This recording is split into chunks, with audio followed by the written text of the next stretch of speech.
Sir,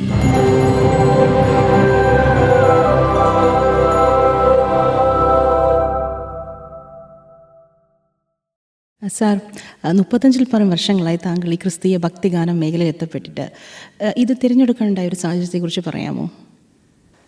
ഞാനൊരു 10 വർഷം secular ഫീൽഡിൽ പാടിക്കൊണ്ടിരിക്കുന്ന ഒരാളായിരുന്നു. എൻ്റെ ഒരു ഫാമിലി ബാക്ക്ഗ്രൗണ്ട് എന്ന് പറയുന്നത് സുവിശേഷത്തിൻ്റെ ഒരു ബാക്ക്ഗ്രൗണ്ടാണ് ഞങ്ങളുടെ ഫാമിലിക്കുള്ളത്. ഒന്ന്, എൻ്റെ പിതാവ് ഒരു സുവിശേഷകനായിരുന്നു. അദ്ദേഹം ഒരു സുവിശേഷ ഗായകനുമായിരുന്നു. 1974 കേരളത്തിൽ അന്ന് സ്റ്റുഡിയോകളില്ലാതിരുന്ന കാലത്ത് മദ്രാസിൽ പോയി ഈ ക്രിസ്തീയ ഗാനരംഗത്ത് ആദ്യമായിട്ടൊരു ഈ ചർച്ച് ബേസ്ഡായിട്ട് നോക്കുമ്പോൾ ആദ്യമായിട്ടൊരു പാട്ടുകൾ റെക്കോർഡ് ചെയ്ത ഒരാളാണ് എൻ്റെ ഫാദർ. അതൊരു ഗ്രൂപ്പായിരുന്നു, അവർ പോയി റെക്കോർഡ് ചെയ്തു. അപ്പോൾ ഞാൻ വളർന്നൊരു സാഹചര്യം, അല്ലെങ്കിൽ ഞാൻ വളർന്നു വന്ന കുടുംബം, അവിടെ പാട്ടുകളാണ് ഞാൻ എൻ്റെ ചെറുപ്പം തൊട്ട് കേൾക്കാൻ തുടങ്ങിയത്. എൻ്റെ സഹോദരനും പാടുമായിരുന്നു. അപ്പോൾ അങ്ങനെ ഞാൻ ഈ ആദ്യം കുറച്ച് സെക്കുലർ 10 വർഷത്തോളം അതിനകത്ത് പാടി. അപ്പോൾ ഈ 10 വർഷം കഴിഞ്ഞപ്പോൾ ഇതിൻ്റെ ഒരു അർത്ഥമില്ലായ്മ എന്നെ ദൈവം ബോധ്യപ്പെടുത്തി. കാരണം നമ്മളിങ്ങനെ പാടുന്നു, ഉത്സവപ്പറമ്പുകളിൽ പോകുന്നു, പള്ളി പെരുന്നാളുകൾക്ക് പാടുന്നു, അല്ലെങ്കിൽ മറ്റുള്ള ഫൈനാൻസ് പരിപാടികൾക്കൊക്കെ പാടുന്നു. നമുക്ക് ഈ കുറച്ച് പാട്ടുകൾ പാടുന്നതല്ലാതെ വന്ന് കേൾവിക്കാർക്കൊന്നും കൊടുത്തു വിടാൻ നമുക്ക് പറ്റുന്നില്ല. ആ ഒരു സമയത്ത് മാത്രം അവരനുഭവിക്കുന്ന ഒരു എൻജോയ്മെൻറ്റ് മാത്രമേ ഉള്ളൂ. പക്ഷേ അത് കൂടുതൽ ചിന്തിപ്പിച്ച് തന്നെ. അപ്പോൾ ആ സമയത്ത് ദൈവം എന്നോട് വ്യക്തിപരമായിട്ട് സംസാരിച്ചു, അല്ലെങ്കിൽ ഇടപെട്ടു. അതിൻ്റെ ഫലമായിട്ട് ഞാൻ അങ്ങനെ ഒരു കമ്മിറ്റ്മെൻറ്റിലേക്ക് എത്തിപ്പെടുകയായിരുന്നു. ഇനിയും പാടുന്നത് ദൈവസ്നേഹമാണ്, ദൈവത്തിൻ്റെ ഒരു നിയോഗം അതാണ്. അതുകൊണ്ട് ആ ഒരു മേഖലയിൽ തന്നെ ശ്രദ്ധിക്കാം എന്നോർത്തുകൊണ്ടിരുന്ന സമയത്ത് വളരെ അവിചാരിതമായിട്ട് എനിക്ക് 1-2 റെക്കോർഡിങ്സ് വന്നു. അപ്പോൾ ആ പാട്ടുകൾ ഒരുപാട് ശ്രദ്ധിക്കപ്പെട്ടു. പിന്നെ അങ്ങനെ ഒരുപാട് അവസരങ്ങളുണ്ടായി. അവസരങ്ങൾ മാത്രം നോക്കിയല്ല, അപ്പോൾ അങ്ങനെ അതൊക്കെ ദൈവം തന്ന ഓരോ അവസരങ്ങളായി. അപ്പോൾ പിന്നെ അതിനകത്ത് മാത്രം കുറച്ചുകൂടെ കമ്മിറ്റ്മെൻറ്റോടുകൂടി ആ ഒരു മേഖലയിൽ പാടാനായിട്ട് തീരുമാനിച്ചു. അതാണ് അതിൻ്റെ ഒരു ബാക്ക്ഗ്രൗണ്ട്. ദൈവത്തിൻ്റെ ഒരു കോളിംഗ്. യെസ്, തീർച്ചയായിട്ടും അതൊരു കോളിംഗ് ആണ് എന്ന് ഞാൻ തീർച്ചയായിട്ടും വിശ്വസിക്കുന്നു. അല്ലെങ്കിൽ ഞാനിപ്പം 30-ലധികം വർഷങ്ങളായി ഗോസ്പൽ മാത്രം പാടാൻ തുടങ്ങിയിട്ട്. 10 വർഷമേ പാടിയുള്ളൂ സെക്കുലർ രംഗത്ത്. ഒരുപക്ഷെ അന്ന് മറ്റവസരങ്ങളൊക്കെ ഒരുപക്ഷെ ശ്രമിച്ചിരുന്നെങ്കിൽ കിട്ടാമായിരുന്നു.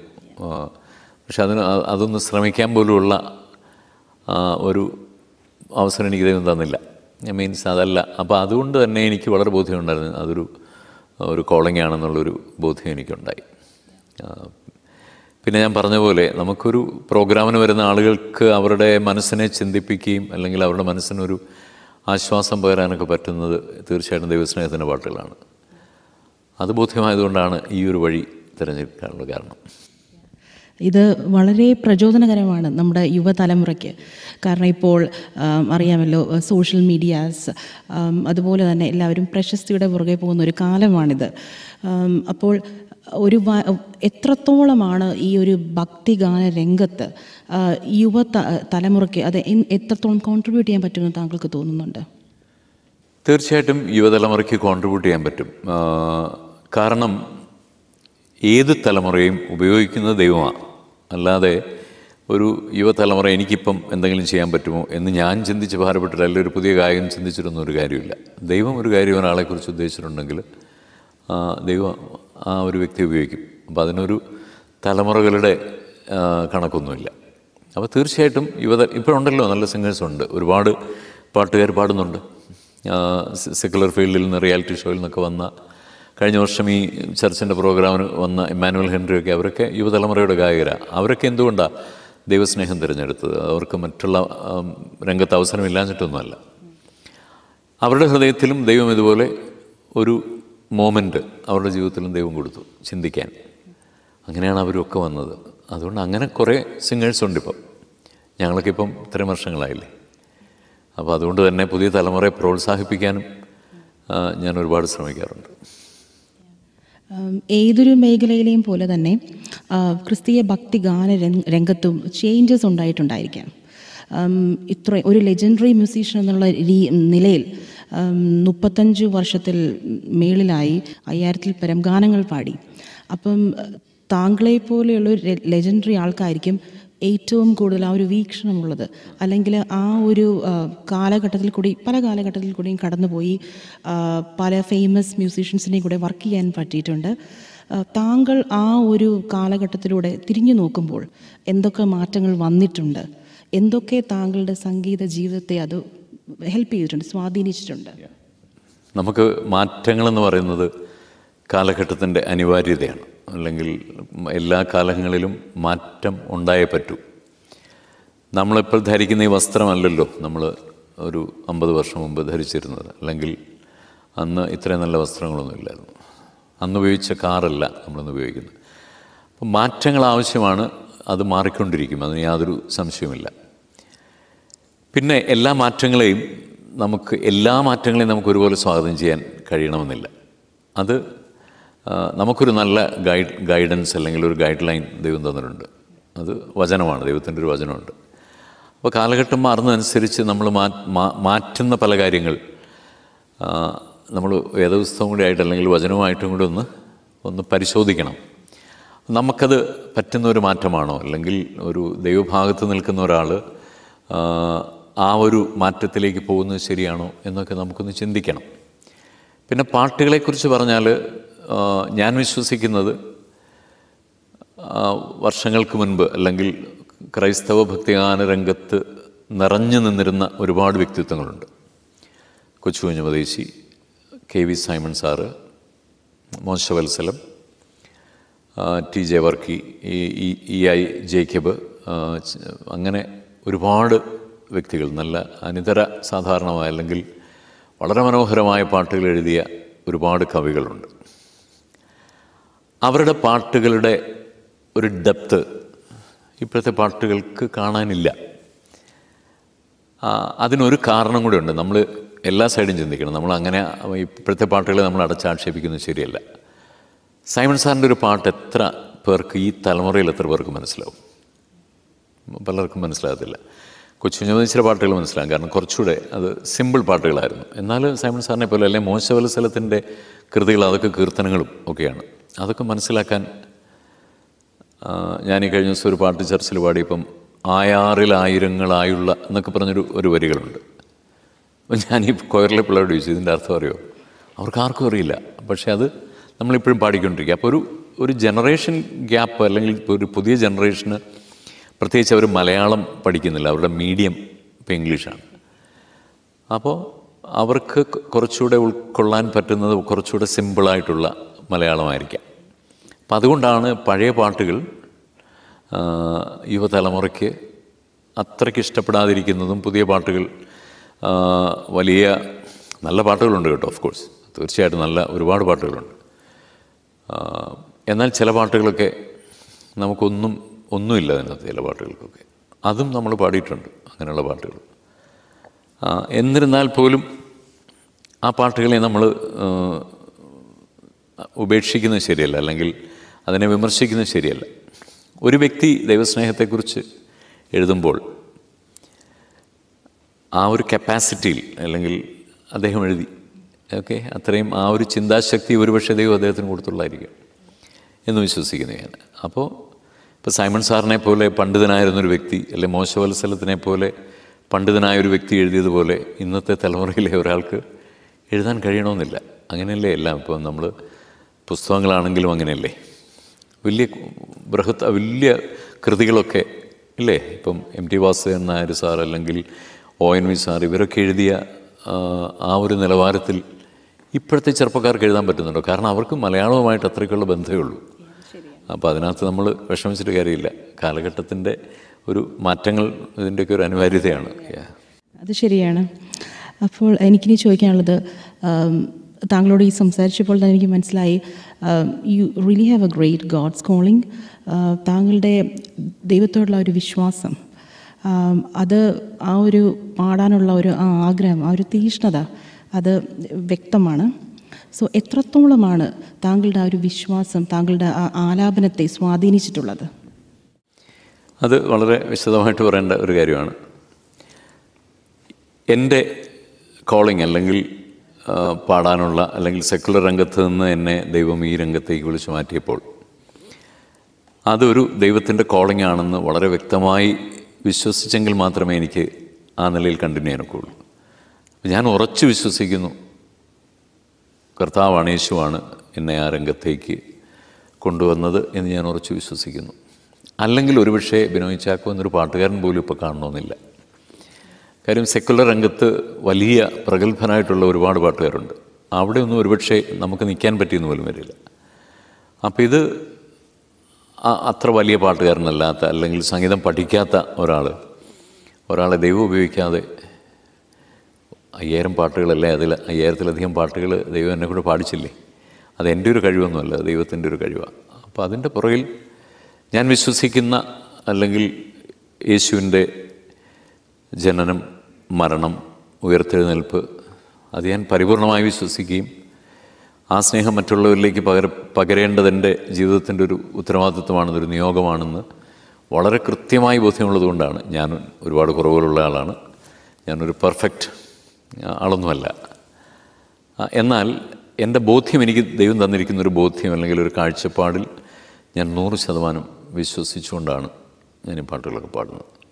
അത് എന്നെ സ്റ്റേജിൽ എന്നെ അത് ഹെൽപ്പ് ചെയ്യാറുണ്ട്. അതാണ് എൻ്റെ കോൺഫിഡൻസ്. യെസ് തീർച്ചയായിട്ടും. സാർ, ഇനി ചോദിക്കാനുള്ളത്, ഈ ഒരു സംഗീത യാത്രയിൽ ഇത്രയും വർഷങ്ങൾ പിന്നിടുമ്പോൾ അവിസ്മരണീയമായ മുഹൂർത്തങ്ങൾ? ഒരുപാട് മുഹൂർത്തങ്ങളുണ്ട്.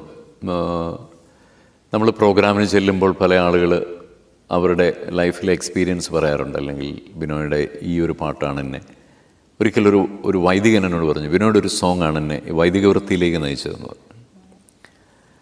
അപ്പോൾ അതൊരു നമ്മുടെ ജീവിതത്തിൽ എന്തുമാത്രം സംതൃപ്തി നൽകുന്നൊരു കാര്യമാണ്. അതുപോലെ ഞാൻ ഈ US തന്നെ ട്രാവൽ ചെയ്തപ്പോൾ ഒരു കുട്ടി, ഒരു രോഗിയായ ഒരു കുട്ടി, അപ്പോൾ ആ കുട്ടിയും പേരൻസും കൂടെ എന്നെ ഒന്ന് കണ്ടിട്ട് പറഞ്ഞു, ബിനോയുടെ പാട്ടുകളാണ് ഈ കുട്ടി സ്ഥിരമായിട്ട് കേട്ടുകൊണ്ടിരിക്കുന്നത്.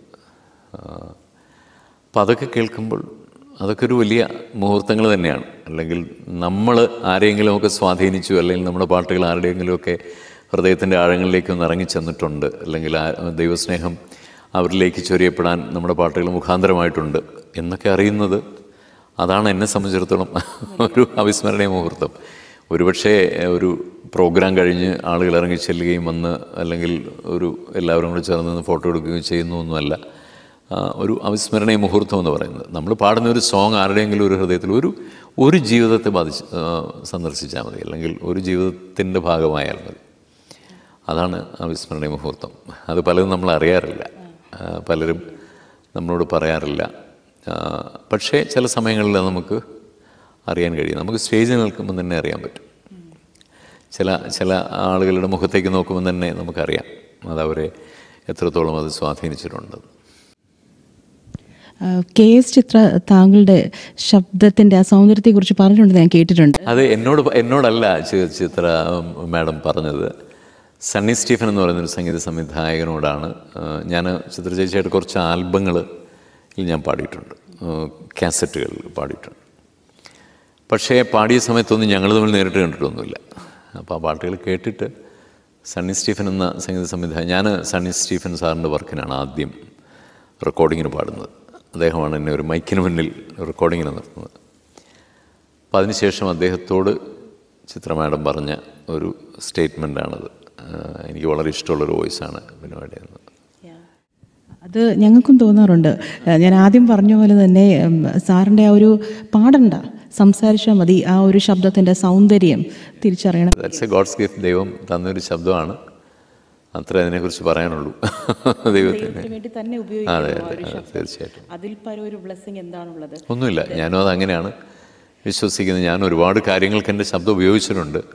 ഞാൻ 10,000-കണക്കിന് പരസ്യങ്ങൾ ചെയ്തിട്ടുണ്ട്, കൊമേഴ്ഷ്യൽസ്, റേഡിയോ. എനിക്ക് തോന്നുന്നു കേരളത്തിൽ എൻ്റെ അത്രയും നമ്പർ ഓഫ് പരസ്യങ്ങൾ ചെയ്ത ആളുകൾ ഒരുപക്ഷെ കാണത്തില്ല. ഒരു കാലഘട്ടം കേരളത്തിലെ പ്രധാനപ്പെട്ട ഏജൻസികൾക്കെല്ലാം എൻ്റെ വോയിസായിരുന്നു ഉപയോഗിച്ചിരുന്നത്. ഞാൻ ഈ പല മേഖലകൾ, ഇപ്പോൾ സ്വർണ്ണക്കടകൾ, തുണിക്കടകൾ, അല്ലെങ്കിൽ അരി പ്രോഡക്ട്സ്, ഓരോ പ്രോഡക്ട്സ്, അങ്ങനെയൊക്കെ ഒരുപാട് പരസ്യങ്ങൾ, ആയിരക്കണക്കിന് പരസ്യങ്ങൾ ചെയ്തിട്ടുണ്ട്. അങ്ങനെ വോയിസ് ചെയ്തിട്ടുണ്ട്.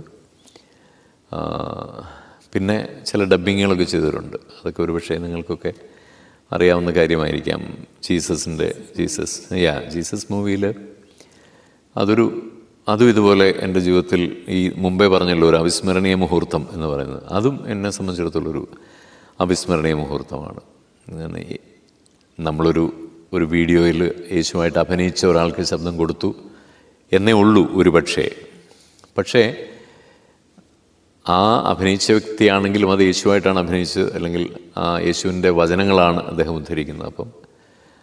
അപ്പോൾ ആ എൻ്റെ ശബ്ദത്തിലൂടെ അത് കേൾക്കാൻ കഴിയുന്നു എന്നുള്ളത് എന്നെ സംബന്ധിച്ചിടത്തോളം എൻ്റെ ജീവിതത്തിൽ ലഭിച്ച ഒരു വലിയ സംതൃപ്തിയായിട്ടാണ്. അത് തികച്ചും അത് യേശുവിൻ്റെ ഒരു ശബ്ദം കൊടുക്കുക എന്ന് പറഞ്ഞു. അതെ, അതൊരു വലിയ അതും ഈ പറഞ്ഞ പോലെ പല വോയിസുകൾ അവർ ട്രൈ ചെയ്തു. അത് ബാംഗ്ലൂരാണ് അത് റെക്കോർഡ് ചെയ്ത്, എന്നിട്ട് അത് അവർ US അമേരിക്കയിൽ വെച്ചാണ് അതിൻ്റെ മിക്സിങ് ചെയ്യുന്നത്. അപ്പം വാർണർ ബ്രദേഴ്സ് ആയിരുന്നു അതിൻ്റെ പ്രൊഡക്ഷൻ ക്യാമ്പസ് ക്രൂസൈഡിന് വേണ്ടി. അപ്പോൾ ആ ഡബ്ബിങ് ചിലർ ചെയ്ത വോയിസ് വന്നിട്ട് അവരത് അപ്രൂവ് ചെയ്തില്ല. അങ്ങനെ ഫൈനലി എന്നിലേക്ക് അത് എത്തിച്ചേർന്നു, അത് അപ്രൂവായി. അപ്പോൾ അതൊരു വലിയ സന്തോഷമാണ്. ഇനി സാറ് നേരത്തെ പറഞ്ഞല്ലോ KS ചിത്ര മാഡവുമായിട്ട് അല്ലെങ്കിൽ ആൽബംസ് ചെയ്യുന്ന കാര്യങ്ങളും. സോ ഈ 90s കാലഘട്ടത്തിലൊക്കെ ഈ വീഡിയോ ആൽബംസ് അതിൻ്റെയൊക്കെ പ്രസക്തി അതിൽ ഭാഗമാവാൻ കഴിഞ്ഞിട്ടുണ്ടോ? അതിനെക്കുറിച്ച് ഞങ്ങളുടെ പ്രേക്ഷകർക്കായിട്ട്. വീഡിയോ ആൽബം അതിൻ്റെ സത്യം പറഞ്ഞാൽ 1990 ഞാനാണ് ആദ്യമായിട്ടൊരു വീഡിയോ ആൽബം ചെയ്യുന്നത്. അത് അന്ന് സെക്കുലർ രംഗത്ത് പോലും ഒരു വീഡിയോ ആൽബം ഇല്ല, അങ്ങനൊരു കോൺസെപ്റ്റ് ഇല്ല. അന്ന് ഈ VHS വീഡിയോ കാസറ്റാണുള്ളത്. ഷൂട്ട് ചെയ്തത് അന്നത്തെ ഏറ്റവും നല്ല ഫോർമാറ്റായിരുന്നു, യുമാറ്റിക് എന്ന് പറഞ്ഞൊരു ഫോർമാറ്റ്. അത് ക്യാമറമാർക്കൊക്കെ അറിയാം യുമാറ്റിക്. അന്ന് നിലവിലുണ്ടായിരുന്ന അന്ന് ദൂരദർശനിലൊക്കെ ഉപയോഗിച്ചിരുന്ന യുമാറ്റിക്കാണ്. അതിലാണ് ഷൂട്ട് ചെയ്തത്. അത് 90 ഞങ്ങളൊരു സ്റ്റുഡിയോ ഫ്ലോർ ഹയർ ചെയ്ത് അവിടെ ഒരു 10 പാട്ട് ഷൂട്ട് ചെയ്തു. അതിൻ്റെ ഓഡിയോ ഒക്കെ ആദ്യം റെക്കോർഡ് ചെയ്ത് ഈ പറഞ്ഞ പോലെ അഭിനയിക്കുകയാണ്, ലിപ് മൂവ്മെൻറ്റ് അഭിനയിക്കുകയാണ്. പക്ഷേ that was the first video album. അന്ന് മലയാളം എന്നല്ല, ഇന്ത്യയിൽ തന്നെ ആദ്യത്തെ ഒരു വീഡിയോ ആൽബം അതാണ്. അതിനുശേഷം ഞങ്ങളൊരു 8 ആൽബങ്ങൾ ചെയ്യാനായിട്ട് ഇടയായിട്ടുണ്ട്. അത് ചെയ്തതൊക്കെ കേരളത്തിലെ പ്രഗത്ഭരായ ഈ ഫിലിം ക്യാമറമാരാണ് ചെയ്തത്. അളകപ്പൻ എന്നൊക്കെ പറഞ്ഞ അളകപ്പൻ ചേട്ടൻ എന്നൊക്കെ പറഞ്ഞ ആളുകൾ, അദ്ദേഹമാണ് പല എൻ്റെ വീഡിയോസും ചെയ്തിരിക്കുന്നത്. വളരെ പ്രൊഫഷണലായിട്ട് ആ കാലഘട്ടത്തിൽ ചെയ്തതാണ്. ഇന്ന് കുറച്ചുകൂടെ ടെക്നോളജി വർദ്ധിച്ചപ്പോൾ അത് കുറച്ചുകൂടെ ഈസിയായി. അന്ന് ഒരു വലിയ പണച്ചിലവുള്ള കാര്യങ്ങൾ, ലൈറ്റ് ബോയ് ഒരുപാട് യൂണിറ്റ് വേണം, ലൈറ്റിൻ്റെ യൂണിറ്റ് വേണം, അതിനകത്തൊരു 10 പേര് കാണും. പിന്നെ ക്രെയിൻ ഒരു 8 പേരുണ്ട്. പിന്നെ ക്യാമറ പ്ലേബാക്ക് ചെയ്യുന്ന മെഷീനുണ്ട്, അതിന് 2 പേരുണ്ട്. പിന്നെ ക്യാമറ വരുമ്പോൾ ക്യാമറയുടെ first assistant, second assistant, main cameraman. പിന്നെ അന്ന് ക്യാമറ റെൻ്റ് ചെയ്യണം, അപ്പം റെൻ്റ് ചെയ്ത് നിർത്തുന്ന ഒരാൾ. അപ്പോൾ ഒരു യൂണിറ്റ് എന്ന് പറഞ്ഞാൽ ഓൾമോസ്റ്റ് ഒരു സിനിമ പ്രൊഡക്ഷൻ്റെ യൂണിറ്റാണ്. ഒരു 50 പേരൊക്കെ ഉണ്ട്. അപ്പോൾ അവരുടെ ശമ്പളം ഉണ്ടാവണം, അവരുടെ ഭക്ഷണം ഉണ്ടാവണം, അക്കോമഡേഷൻ ഉണ്ടാവണം. ഇതൊക്കെ അന്ന് നമ്മളെ കൊണ്ടൊന്നും ചിന്തിക്കാൻ പറ്റുന്നൊരു കാര്യമല്ല. പക്ഷേ സംഹൗ ദൈവം അതിനകത്തൊക്കെ അത്ഭുതങ്ങൾ പ്രവർത്തിച്ചു. അങ്ങനെ വീഡിയോ ആൽബംസ് ഉണ്ടായി. അത് വളരെ പോപ്പുലറായി. അത് സത്യത്തിൽ ഈ അമേരിക്കയിൽ ഈ ഇപ്പോഴത്തെ യുവതലമുറയ്ക്ക് എന്നെ പരിചയം ആ വീഡിയോകളിലൂടെയാണ്. അവരൊക്കെ കുഞ്ഞുങ്ങളായിരുന്ന സമയത്ത് ഈ അമ്മമാർ അവരെയൊക്കെ ഭക്ഷണം കഴിപ്പിക്കാനായിട്ട് TV ഇട്ട് കൊടുത്തിരുന്ന എൻ്റെ പാട്ടുകളൊക്കെ ആയിരുന്നു. എന്നോട് ഒത്തിരി ചെറുപ്പക്കാർ പറഞ്ഞിട്ടുണ്ട്, സാറിൻ്റെ പാട്ടുകൾ കേട്ടാണ് ഞങ്ങൾ വല്ലതൊക്കെ കഴിപ്പിക്കുന്നത്. അപ്പോൾ ഇതിങ്ങനെ കണ്ടുകൊണ്ട് നോക്കിയിരിക്കുമ്പോൾ വായിലോട്ട് ഫുഡ് വെച്ച് തരും. അപ്പം അങ്ങനെ ആ കാലഘട്ടത്തിൽ 1990 അതിൻ്റെ ഒരു തുടക്കക്കാരനാകാനും എനിക്ക് സാധിച്ചു. അതിനുശേഷം പല ആൽബംസ് അങ്ങനെ വീഡിയോ ആൽബംസായിട്ട് വന്നു. ഇന്നിപ്പോൾ വീഡിയോ വളരെ കോമണാണ്. ഇന്നിപ്പോൾ നമുക്കൊരു മൊബൈലുണ്ടെങ്കിൽ അത്യാവശ്യം ഒരു പാട്ടൊക്കെ ഷൂട്ട് ചെയ്യാം. അന്നങ്ങനെ ആയിരുന്നില്ല. അതിനൊരുപാട് വേദനകൾ, ത്യാഗങ്ങളൊക്കെ നമ്മൾ അനുഭവിച്ചിട്ടുണ്ട്. ഈ പാട്ട് അഭിനയിക്കുകയും അതിനുശേഷം ഉച്ചയ്ക്ക് ചോറ് മേടിക്കാനും ഒക്കെ ഞങ്ങൾ പോകണം. ഞങ്ങൾ വണ്ടിയിൽ പോയി ചോറ് മേടിച്ച് എല്ലാവർക്കും കൊടുക്കുക, ഇതെല്ലാം നമ്മളാണ് ചെയ്തുകൊണ്ടിരുന്നത്. ഇന്ന് പക്ഷേ കാര്യങ്ങൾ അങ്ങനെയൊന്നുമല്ല. ഇന്ന് പൈസയുണ്ട്, ആളുകൾക്ക് പ്രൊഡ്യൂസ് ചെയ്യുന്നവർക്ക് പൈസയുണ്ട്. അന്നൊന്നും പൈസ ഇല്ല. അത് ശരിയാണ്. നമ്മുടെ വിരൽത്തുമ്പിലാണ് നമുക്ക് നമ്മുടെ ലോകം. ഇന്നിപ്പം നമുക്ക് വളരെ ഈസിയല്ലേ കാര്യങ്ങൾ. ഒരു ഷൂട്ടിംഗ് എന്നൊന്നും പറഞ്ഞൊരു എറണാകുളത്തോട്ട് പോയാൽ ഇഷ്ടംപോലെ സ്റ്റുഡിയോ ഫ്ലോറുകളുണ്ട്, നമുക്ക് അവിടെ ചെയ്യാം. ഞങ്ങൾ ചെയ്തത് കൂടുതലും ഔട്ട്ഡോറാണ്. കേരളത്തിൻ്റെ ഒരു പ്രധാനപ്പെട്ട പൊന്മുടി, ട്രിവാൻഡ്രം, കന്യാകുമാരി, കോവളം, മുട്ടം, ഇങ്ങനെയുള്ള വളരെ ആലപ്പുഴ പ്രകൃതിരമണീയമായ അനേക സ്ഥലങ്ങളിൽ വെച്ച് നമ്മൾ ഒരുപാട് പാട്ടുകൾ ഷൂട്ട് ചെയ്തിട്ടുണ്ട്. അതിപ്പോഴും പല പാട്ടുകളൊക്കെ യൂട്യൂബിലുണ്ട്. അതൊരു നല്ല എക്സ്പീരിയൻസ് ആണ് സാറ് ഷെയർ ചെയ്തത്. കാരണം ഇപ്പോഴത്തെ ജനറേഷൻ അത് കേൾക്കുമ്പോൾ തന്നെ ഇപ്പം സാറിന് തന്നെ ആ ഒരു കാലഘട്ടത്തിലോട്ട്, ആ ഒരു വീഡിയോസിലോട്ടൊക്കെ ഓർമ്മകൾ പോയി. പിന്നെ തീർച്ചയായിട്ടും അതൊക്കെ ഒരു വലിയ ആ കാര്യം. അതിനൊക്കെ ഒരുപാട് പെയിൻ അനുഭവിച്ചിട്ടുണ്ട് നമ്മൾ. അതൊന്ന് വെളിയിലിറങ്ങി, അതൊന്ന് എഡിറ്റ് ചെയ്ത് വെളിയിലിറങ്ങി, പിന്നെ അതൊന്ന് ആളുകളെ കാണിക്കാൻ. ഞാൻ ഈ ദൂരദർശനിലൊക്കെ എത്രയോ പ്രാവശ്യം പോയി കാവലിരുന്നുണ്ട്. ഇതൊന്ന് എടുക്കൂ, ഇതൊന്ന് പ്ലേ ചെയ്യൂ. അന്ന് അതിനുള്ള സാധ്യതയില്ല, ദൂരദർശനിൽ അവരെടുക്കില്ല. ഇപ്പോഴൊക്കെ ഒരു സാധനം ഉണ്ടെങ്കിൽ ചാനലുകാർ ഇഷ്ടം പോലെ ഏത് ചാനലും എടുക്കും. നമുക്ക് അന്നൊരു ചാനലിൽ പാട്ട് പാടാൻ പോലും നമുക്ക് അവസരങ്ങളില്ല. അന്ന് ദൂരദർശനിൽ എ ഗ്രേഡ് ഉണ്ടെങ്കിലേ, അല്ല, ഓൾ ഇന്ത്യ റേഡിയോയിൽ എ ഗ്രേഡ് ഉണ്ടെങ്കിലേ ദൂരദർശനിൽ പാടാൻ പറ്റുള്ളൂ. അപ്പോൾ അങ്ങനെയൊക്കെയുള്ള ഒരുപാട് പ്രയാസങ്ങളുണ്ട്. ഇന്ന് അത് വലിയൊരു വിഷയമാണ്. ഇഷ്ടം പോലെ ചാനലുകൾ, റിയാലിറ്റി ഷോകൾ, പിള്ളേർക്ക് അവസരങ്ങളുണ്ട്. ഞങ്ങൾക്കൊന്നും ഒരവസരങ്ങളുണ്ടായിരുന്നില്ല. അതാണ്, മികച്ച കഴിവുള്ളവരാണ് അന്ന്, ഇന്നും കഴിവുള്ളവരാണ്. അതെ, ഇന്ന് പക്ഷേ ഒരുപാട് ടാലൻസ് ആയി. ഇപ്പം അന്ന് ഇത്രയും ആളുകളൊന്നുമില്ല. ഇന്ന് കൊച്ചു കുഞ്ഞുങ്ങൾ 5 വയസ്സുള്ള പിള്ളേർ, 4 വയസ്സുള്ള പിള്ളേരൊക്കെ റിയാലിറ്റി ഷോയിൽ പാടുകയില്ലേ. അപ്പോൾ സാർ ഈ ദൂരദർശനെ കുറിച്ച് പറഞ്ഞപ്പോഴാണ് ഞാൻ ഓർത്തത്, അന്ന് ഈ ചാനൽസുകളിൽ പാടാൻ അവസരങ്ങളൊന്നും കിട്ടാറില്ല എന്ന് പറഞ്ഞായിരുന്നല്ലോ. ഏതെങ്കിലും TV ചാനലുകളിൽ, ക്രിസ്തീയ പരിപാടികളിൽ താങ്കൾ പങ്കെടുത്തിട്ടുണ്ടോ, ക്രിസ്തീയ ഗാനങ്ങളായിട്ട്? ആ സമയത്ത് പിന്നെ വന്നത് ഏഷ്യാനെറ്റാണ്. ഏഷ്യാനെറ്റിൽ ചില പ്രോഗ്രാമുകളൊക്കെ ചെയ്തിട്ടുണ്ട്. പിന്നെ ജീവൻ TV, അതൊരു ക്രിസ്ത്യൻ ചാനലായിട്ടാണ് അന്ന് തുടങ്ങിയത്. ജീവൻ TV ചെയ്തു. പിന്നെ ഒരുപാട് ഇപ്പം ആത്മയാത്ര, പവർ വിഷൻ, പിന്നെ പോർട്ടലുള്ള ചാനലുണ്ട്, ശാലോം TV, ഇതിലൊക്കെ ഒരുപാട് പ്രോഗ്രാമുകൾ ചെയ്തിട്ടുണ്ട്.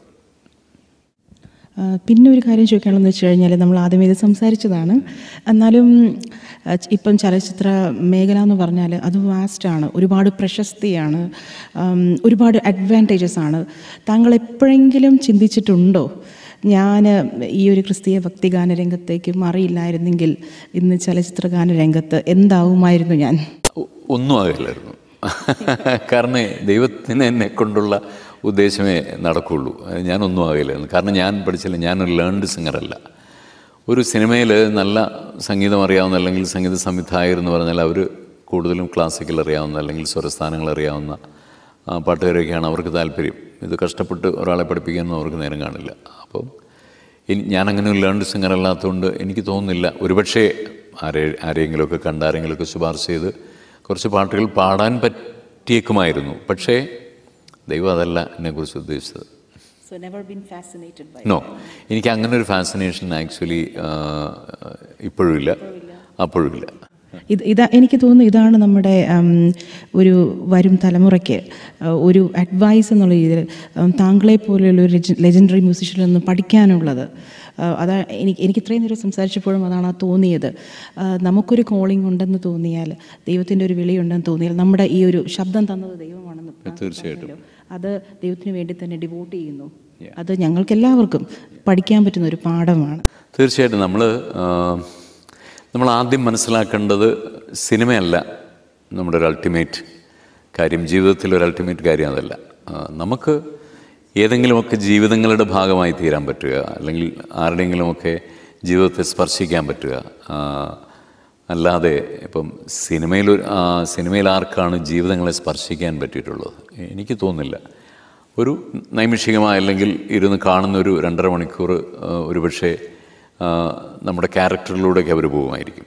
പക്ഷേ തിയേറ്ററിന് വെളിയിൽ ഇറങ്ങിക്കഴിയുമ്പോൾ അതൊക്കെ പോയി.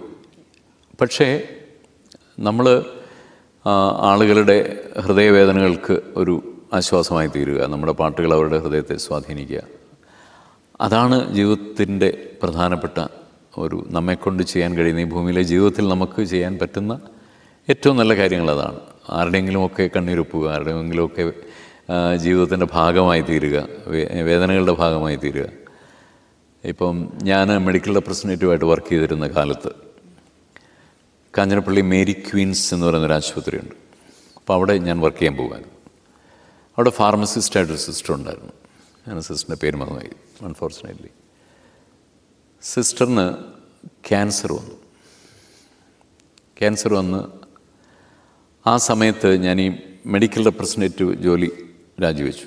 അപ്പം ഞാൻ പാട്ട് പാടുന്ന ഒരാളാണ്. എൻ്റെ പാട്ടുകൾ ഒരുപാട് ഈ സിസ്റ്റർ കേട്ടിട്ടുണ്ട്.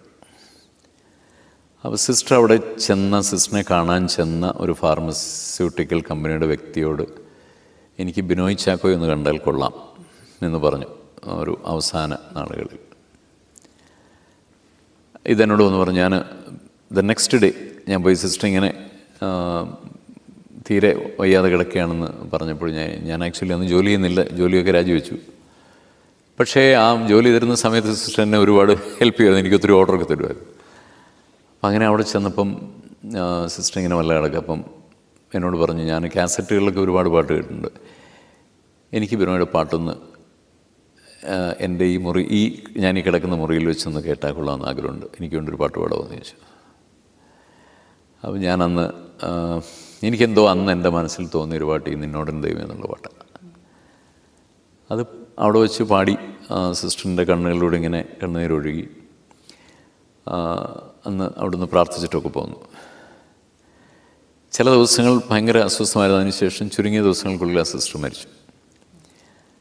അപ്പോൾ ഞാൻ ഓർത്ത്, നമുക്ക് ആ വ്യക്തിയുടെ അവസാന കാലഘട്ടങ്ങളിൽ അല്ലെങ്കിൽ അവരുടെ ഒരാഗ്രഹം, ഒരു പാട്ട്, അതൊരു വലിയ കാര്യമല്ലേ, ജീവിതത്തിൽ നമുക്ക് സാധിക്കാൻ കഴിയുന്ന ഒരു വലിയ കാര്യമാണ്.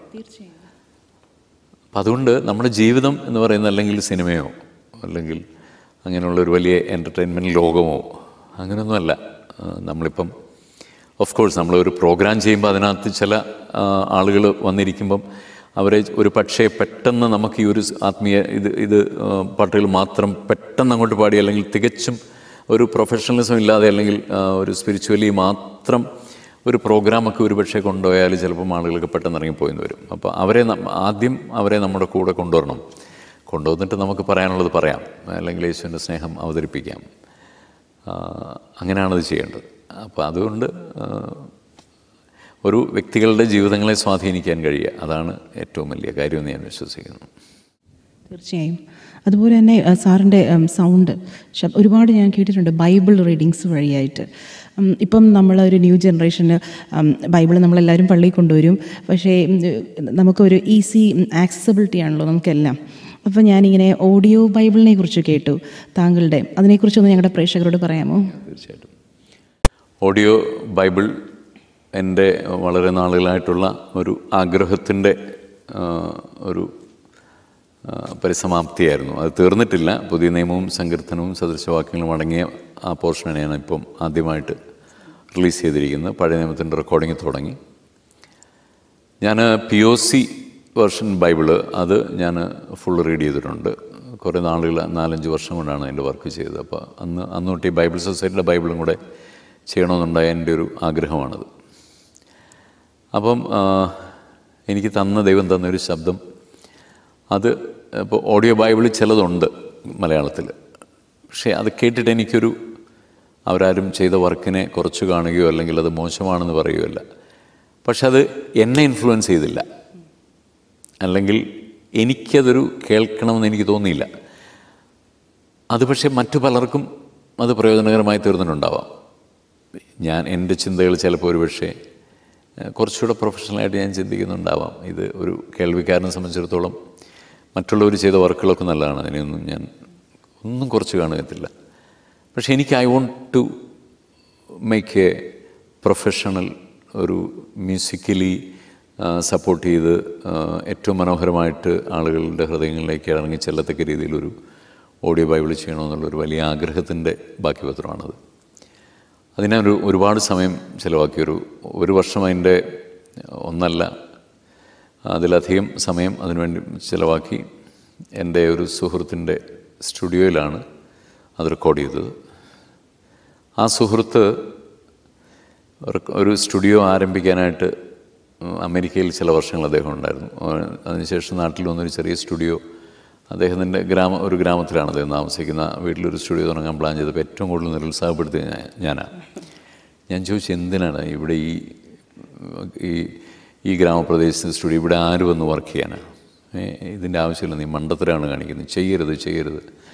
അപ്പോൾ അവനിങ്ങനെ പറഞ്ഞു, ഷെല്ലി എന്നാണ് എൻ്റെ ഫ്രണ്ടിൻ്റെ പേര്. ഷെല്ലി പറഞ്ഞിട്ടാ, എനിക്ക് എന്തെങ്കിലുമൊക്കെ ഒന്നും ചെയ്യാൻ, ഇനി പുറത്തുനിന്ന് വർക്ക് വന്നില്ലെങ്കിലും വേണ്ടിയില്ല, എനിക്ക് വല്ലപ്പോഴൊക്കെ ഒന്ന് പാടാമല്ലോ. അവനും സിംഗറാണ്.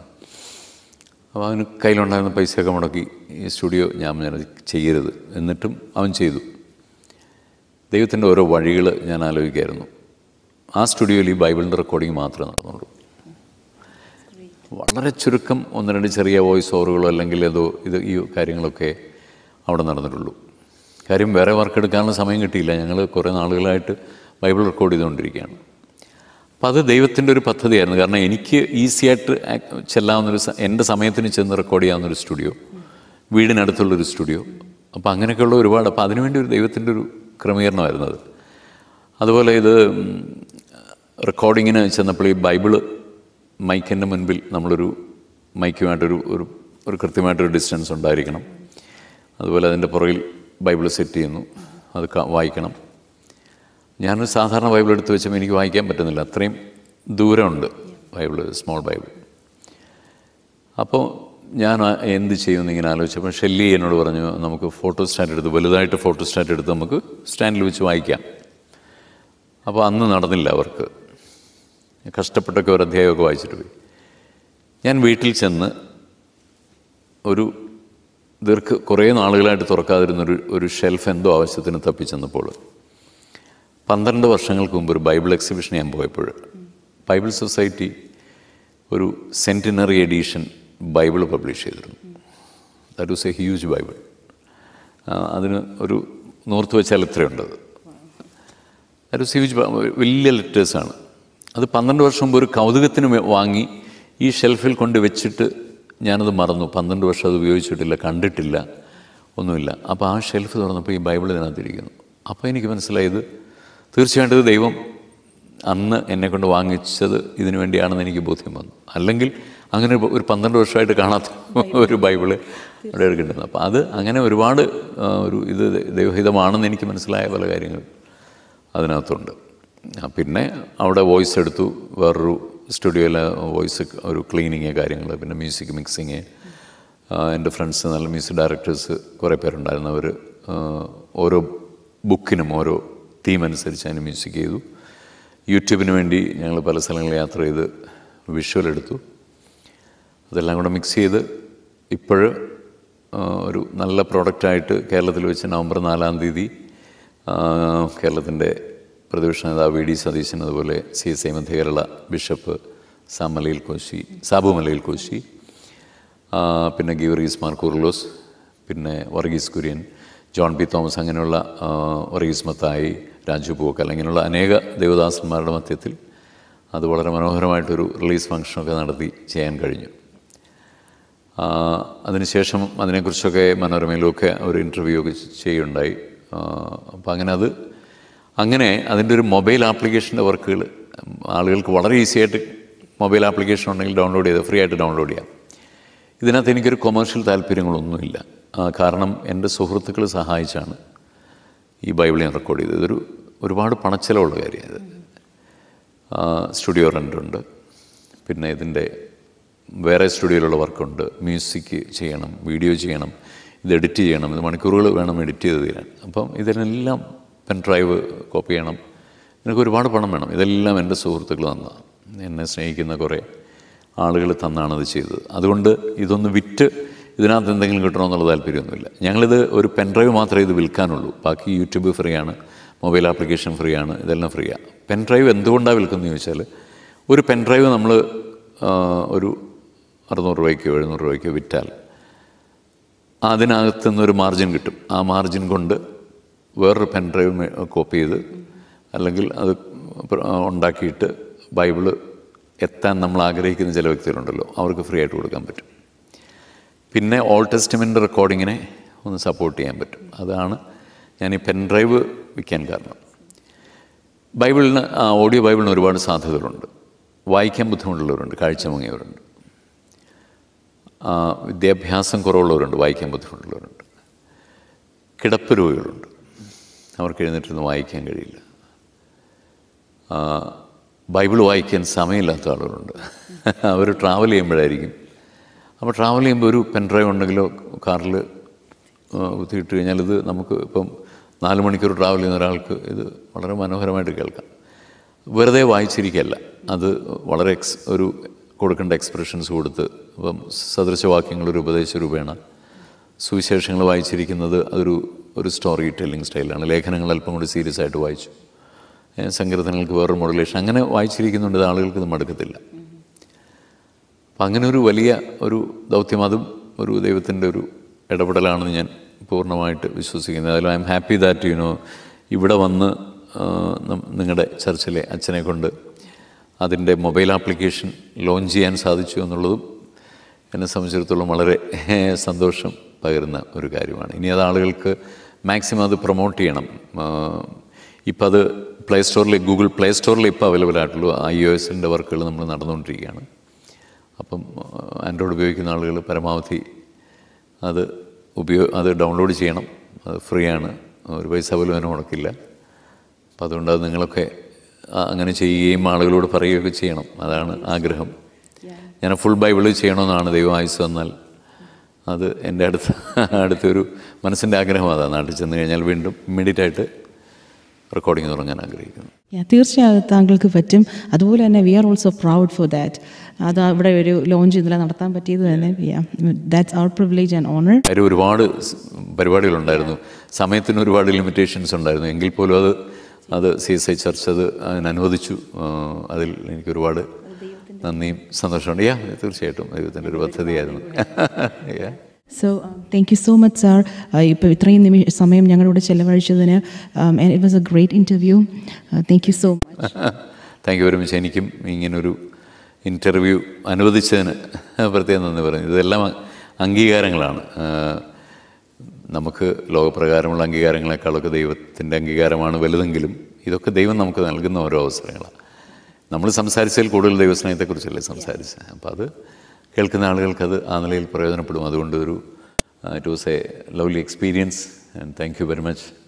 God bless you all. ഈ ചർച്ചിലെ അംഗങ്ങളെയും എല്ലാവരെയും ദൈവം ധാരാളമായി അനുഗ്രഹിക്കട്ടെ എന്ന് പ്രാർത്ഥിക്കുന്നു. Thank you.